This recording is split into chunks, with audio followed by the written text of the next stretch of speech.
ہمیشہ ان کے درمیان بیٹھیے جنہیں زمانہ غریب سمجھتا ہے، ورنہ کائنات میں کوئی غریب نہیں ہے۔ سب سے بڑی دولت ہے تو محبت اہل بیت ہے، اس کے سامنے ساری دولتیں فیل ہیں، اس لیے کہ یہ ہر محاذ پہ ہر مرحلے پہ کام آتی ہے۔ کوئی بھی مسئلہ ہو، محبت اہل بیت انسان کی مدد کرتی ہے۔ بس انسان کا نظریہ بہتر ہونا چاہیے کہ اسے مدد کس اعتبار سے چاہیے۔ نبیوں کے زمانے میں بھی مدد کی گئی ہے، اور جہاں بھی آپ رہیں، کہیں بھی رہیں، کوشش کریں کسی نہ کسی لحاظ سے، کسی نہ کسی طریقے سے کچھ نہ کچھ علم ضرور حاصل کریں، اس لیے کہ علم ہی ہے جو انسانیت کو زندہ رکھے ہوئے ہے، علم ہی ہے جو انسان کو بلندی دے رہا ہے، علم ہی ہے جو ہم جیسے جاہلوں کو وہاں لا کے چھوڑ رہا ہے جہاں آنے کے لیے لوگ ترستے ہیں، یہ علم ہی ہے جو ہم جیسوں کو یہاں تک بٹھا رہا ہے جہاں ہم نے کبھی نہیں سوچا تھا کہ ہم وہاں بیٹھیں گے۔ یقین جانیے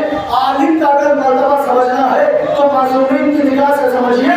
معصومین کی نگاہ میں عالم وہ ہوتا ہے کہ وہ منبر پہ بیان کرتا ہے اور مولانا سجاد سامنے بیٹھے ہوا کرتے ہیں۔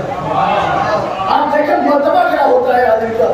جب انسان علم اہل بیت سیکھتا ہے تب اس کا معیار بلند ہوتا ہے۔ دنیا دیکھیے، دنیا کے علم سے بھاگیے کرنا یہ بھی بہت ضروری ہے، اس لیے کہ یہ علم آپ کو بتائے گا کہ زندگی کیسے گزارنا ہے، کس مرحلے پہ کون سی کس علم کی ضرورت پڑے گی، لیکن ساتھ میں ان علوم کو بھی ساتھ دے گا تاکہ وہ فرق پیدا کرتا رہے کہ آپ جو کام کر رہے ہیں آیا وہ حلال ہے یا حرام ہے۔